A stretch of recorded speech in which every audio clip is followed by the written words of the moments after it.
Hey everyone, I'm Shakira and this is my Billboard chart history.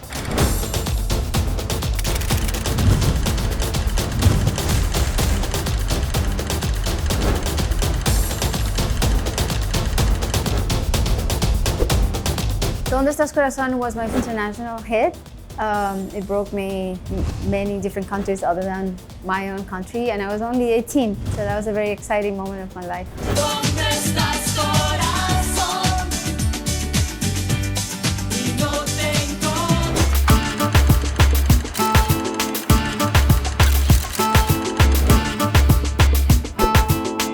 Ciegas Sordo Muda, I think it was my homage to Mexican music. I came up with a horn line and the lyrics, and I co-wrote the music with Stefano.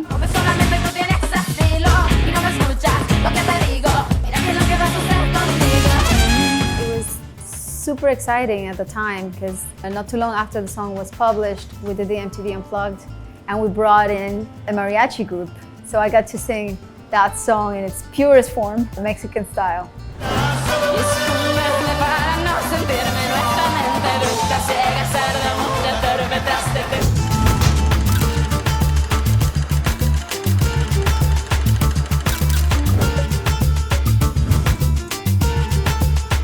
Whenever, Wherever is definitely one of my most beloved songs, and personally it represents a big deal because it was the first single of Laundry Service.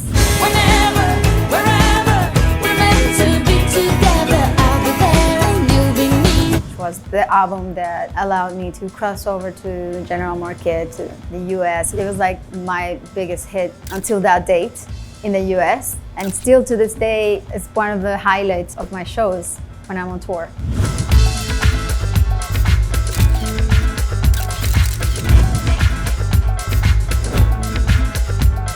It was my first ballad in English. It was a very personal song that I wrote when I was very much in love.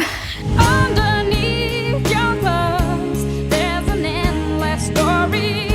Yeah, it's one of those very iconic songs that when I perform in live, people sing along from beginning to end. Never gets old, that never fails. It's one of those songs that puts a big smile on my face when I perform.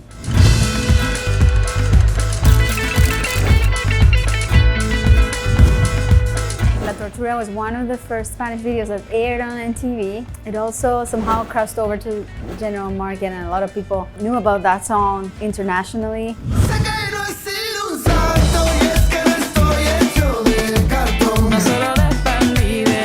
This song was a really interesting experiment to me because I took reggaeton, which was like this really hot music style that was coming from Puerto Rico, but not a lot of people knew about.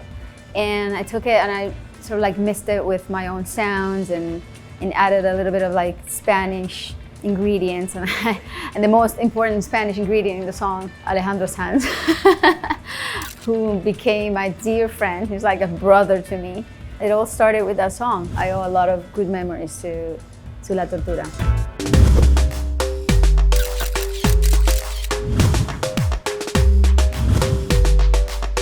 Hips Don't Lie was #1 in like 55 countries, and it was #1 in Hot 100s for a few weeks, and it was just a song that just broke all paradigms, changed the paradigms, I think, for me and for many Latin artists in the US. I'm on tonight, my hips don't lie, and I'm starting to feel you, boy. Come on, let's go, real slow. Latin music wasn't really at its peak like it is right now, and in the US, and many radios at first really didn't want to play Hips Don't Lie because it sounded too Latin for them, and it's understandable because it had a Colombian cumbia in the middle of the song.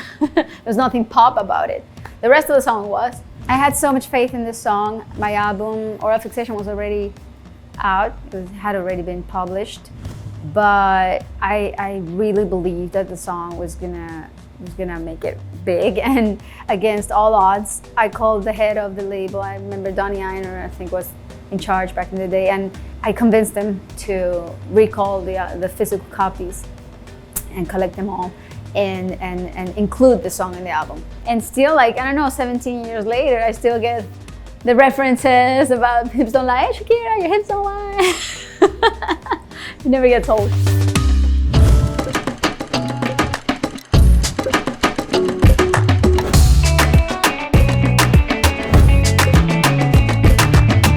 Loba, She Wolf was me flirting with EDM. It did a lot of things for me in the UK and in the US. It was my first single of my 8th studio album, and I recorded it in the Bahamas.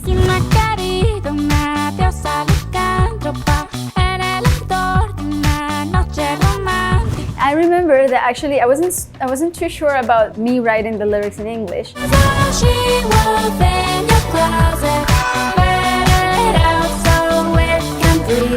And I reached out to Sia, and I asked her to write the lyrics in English for me. And I also reached out to Seth MacFarlane.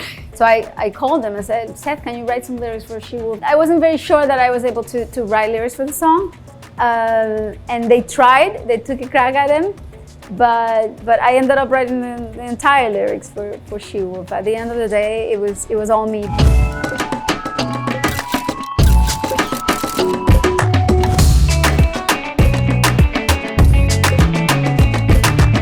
Waka Waka was definitely one of my most relevant songs. It was the official song to the 2010 Soccer World Cup. This time for Africa. It was my second World Cup, because I had already attended to the finale of 2006 World Cup. But this was my second World Cup in South Africa. It's such an important song because I think that because of this song, I had my kids. You know, I met the father of my kids during the World Cup, and I blame it on the song. It's definitely one of the highlights of my shows. It's so fun to see people dancing and singing to the song. Everywhere I go, everywhere I play, Waka Waka is one of those songs that really like makes you understand as an artist how important it is when people come together and celebrate something. It just becomes a huge party.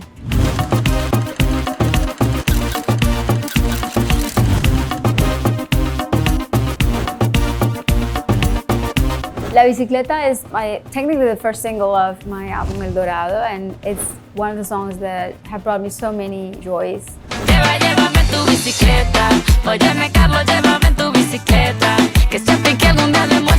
Being able to collaborate with my dear friend Carlos Vives is one of my favorite people in the whole world. And we were able to go to Colombia and shoot the video there in my hometown. We even went to my old school and surprised everybody, and we're surrounded by compatriotas, barranquilleros, you know, people who were just happy to be there celebrating and sharing this moment with us, with Carlos and me.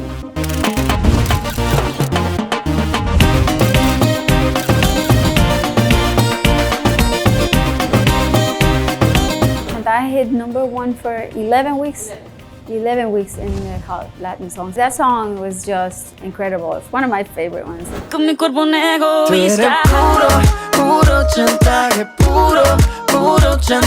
I remember that Maluma was an up-and-coming artist who Afro Verde from my label told me about. He was like, hey, Shakira, you gotta learn about this guy who's super talented, this artist, Maluma. You should probably do something with him.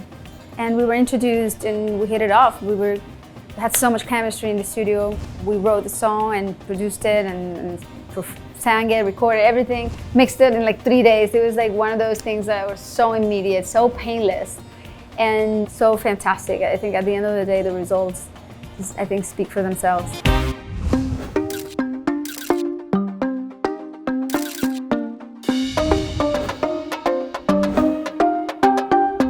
Rap Session 53. It's a very controversial song. It was the first song I released this year.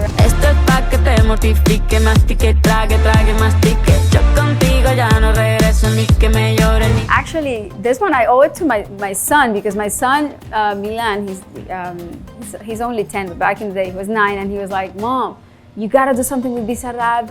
This guy is unbelievable. And I was like, who's Bizarrap? Like, what are you talking about? He used to play me his music. And one time, Bisa DM'd me and he approached me and said that he wanted to do something with me. And I showed it to me, and I'm like, Milan, look who's writing to me. And he's like, oh my God, the king, the god, the Argentinian god. He's Milan. Yeah, and that song was just very important to me because it was therapeutic. It was the best way I had to vent some stuff out and to kind of like elaborate my feelings and my thoughts about personal situation I was going through, became like an anthem to so many women out there who are feeling the same way, who have been through similar situations. So I was happy to share that with a lot of women around the world who felt identified and kind of created a sisterhood out there.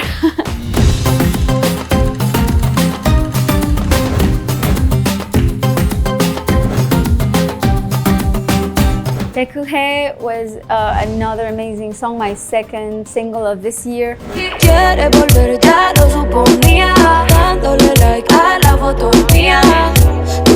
I think a really special experience to be able to, to share something with another fellow female Colombian artist and write and produce and make something that in a way also represented the way we were feeling at the time. And this was a very personal song, I think, and we had this common denominator that brought us together.